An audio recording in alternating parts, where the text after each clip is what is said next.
Hi friends, myself Surya Kiran. Welcome to my show.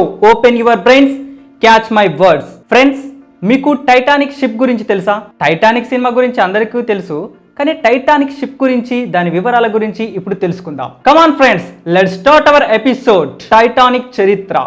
మీకు Titanic ship గురించి తెలుసా? అది ఎప్పుడో మునిగిపోయింది కదా అంటారా? అవును, ఆ షిప్ ఘోర ప్రమాదంలో ఎన్నో సంవత్సరాల క్రితమే మునిగిపోయింది. అయితే ఆ షిప్లో ఎన్నో వింతలు విశేషాలు ఉన్నాయి. మరి వాటి గురించి మనం తెలుసుకుందామా? అది చాలా పెద్దది, విలాసవంతమైన షిప్ టైటానిక్. అప్పట్లో ప్రపంచవ్యాప్తంగానే అతిపెద్ద నౌక టైటానిక్. ఐర్లాండ్లోని బెల్ఫాస్ట్కు చెందిన హర్లాండ్ అండ్ వోల్ఫ్ అనే నౌకా నిర్మాణ సంస్థ వైట్ స్టార్ లైన్ అనే సంస్థ కోసం దీన్ని తయారు చేసింది. ఈ సంస్థ తయారు చేసిన 3 అతిపెద్ద నౌకల్లో టైటానిక్ ఒకటి. టైటానిక్ నిర్మాణం మార్చి 31, 1990లో ప్రారంభమైంది.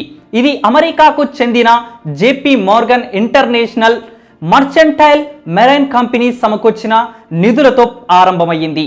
దీని ప్రధాన శరీర భాగం 1911 మే 31కి పూర్తయింది. ఇతర విడిభాగాల కూర్పు మార్చి 31, 1912 నాటికి పూర్తయింది.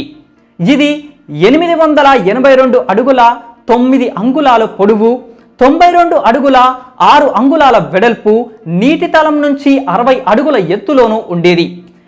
ఈ నౌకలోనే ఈత కొలను, వ్యాయామశాల, టర్కిష్ బాత్, 2 తరగతుల ప్రయాణికులకు గ్రంథాలయాలు, స్క్వాష్ కోర్టు ఉండేది. మొదటి తరగతిలోని ఉమ్మడి గదులు ఖరీదైన చెక్కతోనూ ఆకర్షణీయమైన అలంకరణతోనూ నిండి ఉండేది. మొదటి తరగతి ప్రయాణికులకు కేఫ్ పర్షియన్ శైలిలో వంటకాలు లభించేవి. ట్రెల్లిస్ అలంకరణలు చేసిన కొద్దిపాటి సూర్యరశ్మిని ప్రసరింపజేసే వరండా డైనింగ్ హాలులా ఉండేది. టైటానిక్ షిప్ లో 700 మంది ప్రయాణించే థర్డ్ క్లాస్ లో కేవలం 2 బాత్ టబ్లు మాత్రమే ఉండేవి. కానీ ఫస్ట్ క్లాస్ లో ప్రతి గదికి ఓ బాత్రూమ్ ఉంది. టైటానిక్ షిప్ లో కూడా ఓ పోస్ట్ ఆఫీస్ ఉండేది. అందులో 3 అమెరికా ఉద్యోగులు, 2 ఇంగ్లాండ్ ఉద్యోగులు పనిచేసేవారు. ఈ నౌకలో ఆ కాలంలో అప్పుడే కొత్తగా అభివృద్ధి చెందిన అధునాతన సాంకేతిక పరిజ్ఞానాన్ని వాడటం జరిగింది. ఈ విస్తృతమైన విద్యుదీకరణ వ్యవస్థ, నీటి ఆవిరితో నడిచే జనరేటర్లు ఉండేవి. 2 శక్తివంతమైన మార్కోని రేడియో సెట్లు కూడా ఉండేవి. వీటిలో ఒకటి 1500 వాట్ల శక్తివంతమైనది. వంతుల వారీగా విధులు నిర్వర్తించే ఆపరేటర్లతో రేయింబవళ్ళు నడుపుతుండడం మూలన ఇది మిగతా ప్రపంచంతో ఎడతెరపి లేని సంబంధాలు కలిగి ఉండేది. ప్రయాణికులు, నౌకా సిబ్బంది మొత్తం కలిపి ఇది 3547 మందిని మోయగలదు. దీని ద్వారా అప్పుడు ఉత్తరాల బట్వాడా జరుగుతుండడంతో దీన్ని రాయల్ మెయిల్ స్టీమర్ అనే పేరుతో కూడా పిలిచేవారు. టైటానిక్ నౌక మొట్టమొదటి చిట్ట చివరి ప్రయాణం ఇంగ్లాండులోని సౌతాంప్టన్ నుంచి న్యూయార్క్ నగరం వరకు సాగవలసింది. ఎడ్వర్డ్ జే స్మిత్ నావికుడుగా ఈ ప్రయాణం 1912 ఏప్రిల్ 10 బుధవారం ఆరంభమయ్యింది. 2240 మంది ప్రయాణికులతో న్యూయార్క్ వైపు ప్రయాణం మొదలుపెట్టింది.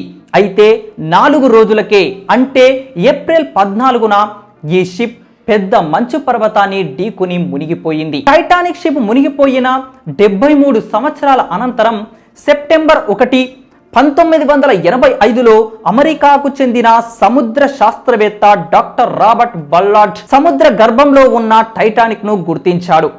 సముద్ర ఉపరితలం నుండి 2 మైళ్ళ లోతులో టైటానిక్ నౌక ఉంది. మునిగిపోయిన టైటానిక్ నౌక యునెస్కో పరిరక్షణ పరిధిలో ఉంది. టైటానిక్ ప్రమాదం ఆధారంగా టైటానిక్ అనే మొదటి చిత్రం 1997లో రిలీజ్ అయింది.